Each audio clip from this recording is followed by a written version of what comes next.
नमस्कार, मैं प्रिया राज। आप देख रहे हैं न्यूज़ 24। बिहार में सियासी मामले कब किसे लेकर तेज हो जाए ये कहा नहीं जा सकता है।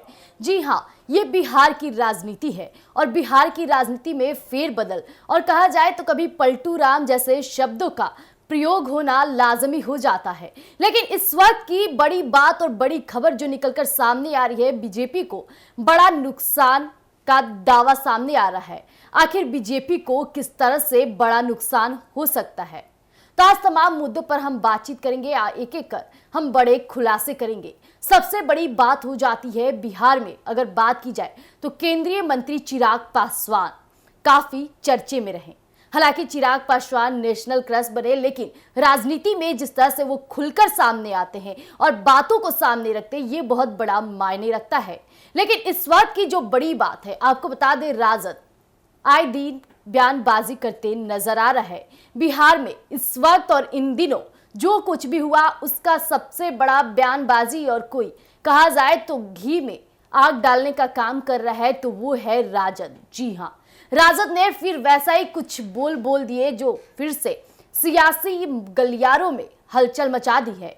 आपको बता दें कि राजद का साफ तौर पे कहना है कि बीजेपी वो सरकार है, वो पार्टी है जो कहीं ना कहीं दो लोगों को आपस में झगड़ा करवाती है और लड़वाती है। इस तरह से राजद का ये बयान जब सामने आता है तो इस पे पशुपति पारस का बड़ा और खुलकर बातें सामने आती है।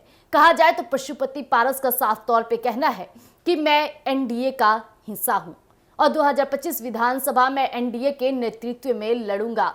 और जिस तरह से बात हो जाती है इन दिनों चिराग पासवान और पशुपति पारस के झगड़े को लेकर, राजद बयानबाजी करती नजर आई कि कहीं ना कहीं चिराग पासवान और पशुपति पारस के बीच जो अनबने हैं, इसमें बीजेपी और ज्यादा तेजी कर रही है। बीजेपी इन दोनों को आपस में लड़ाने का कार्य कर रही है। ऐसे कई मामले सामने आए जो कहीं ना कहीं राजद उन पे जमकर बोला। लेकिन आपको बता दें कि चिराग पासवान और पशुपति पारस के बीच जो अनबने चल रही है वो आज से नहीं बल्कि उस समय से है जब चिराग पासवान अकेले पड़ गए थे। हालांकि चिराग पासवान ऐसे हैं जो खुलकर वो सामने बातों को रखते हैं। उनका साफ तौर पे कहना है कि मैं अपने चाचा की किए हुए कर्मों को भूल नहीं सकता हूं। मैं अकेला पड़ गया था और मैंने अकेले इस सफर को अंजाम दिया है, इस सफर को मैंने शुरू किया है।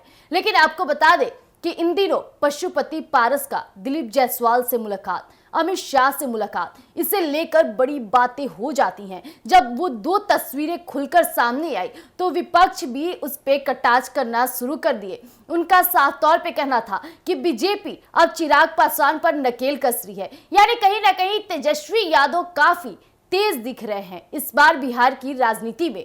उनका बोले गए बोल ऐसा माना जाता है कि कहीं ना कहीं वो चिराग पासवान की तारीफें कर रहे हैं और बीजेपी को लेकर चिराग के कान भरना शुरू कर दिए हैं। लेकिन आपको बता दें कि ताबड़तोड़ इन दिनों जो कुछ भी मामले सामने हुए, चिराग पासवान कई मामलों पर बीजेपी से नाराज रहे। लेकिन जैसे पशुपति पारस से बीजेपी के कद्दावर नेताओं का मिलना शुरू होता है तो चिराग पासवान जरा भी समय की व्यर्थता किए बिना वो अमित शाह से मुलाकात करते हैं, जेपी नड्डा से मुलाकात करते हैं, यानी बड़े कद्दावर नेताओं से मुलाकात के दौरान उन्होंने बहुत सारी बातचीत की। बिहार विधानसभा चुनाव को लेकर अपने उम्मीदवारों, अपने प्रतिनिधि को खड़े रखने की बात की, सीटों की बात की। तो कहीं ना कहीं चिराग पासवान और बीजेपी के जो रिश्ते हैं उसमें खटास आ ही नहीं सकता है, क्योंकि चिराग को मोदी का हनुमान कहा जाता है। चिराग पासवान बीजेपी के नेगेटिव पॉइंट्स पर बोल सकते हैं लेकिन मोदी के पॉइंट्स पर नहीं बोलते हैं, क्योंकि चिराग पासवान कहीं ना कहीं मोदी को अपने पिता के समान और तुल्य मानते हैं।